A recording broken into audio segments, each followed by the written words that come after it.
Hi, I'm Lucia Martinez, and I chose a poem called How Do I Love Thee?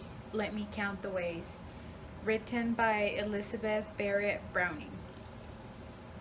How do I love thee?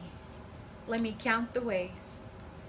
I love thee to the depth and the breadth and height my soul can reach when feeling out of sight. For the ends of being an ideal grace. I love thee to the level of every day's most quiet need by sun and candlelight. I love thee freely as men strive for right. I love thee purely as they turn from praise. I love thee with the passion put to use. In my old griefs and with my childhood's faith, I love thee with the love I seem to lose. With my lost saints, I love thee with the breath, smiles, tears of all my life. If God choose, I shall but love thee better after death.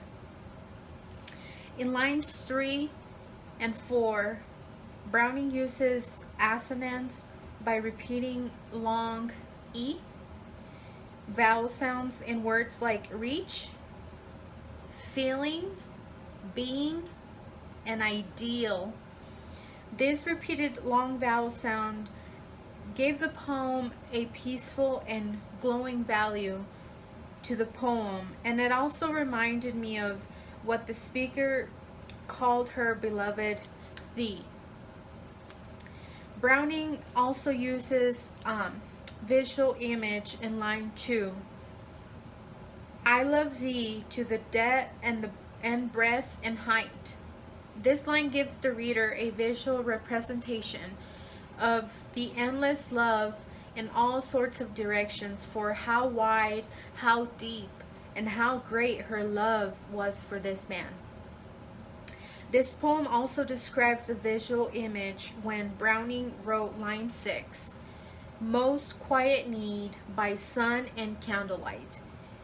This line demonstrates her continuous feeling of great love by comparing it to light from the sun as in day and candlelight as in night. The reader can almost see and imagine her constant love as a never-ending light through the day and through the night. Last, in lines 7 and 8, the poem uses simile by using the word as in I love thee freely as men strive for right, and I love thee purely as they turn to praise. The use of simile creates a clear comparison between two things, and it describes the definition of the nature of her true love towards the person. This creates a beautiful and raw illustration of how much a person can deeply love someone.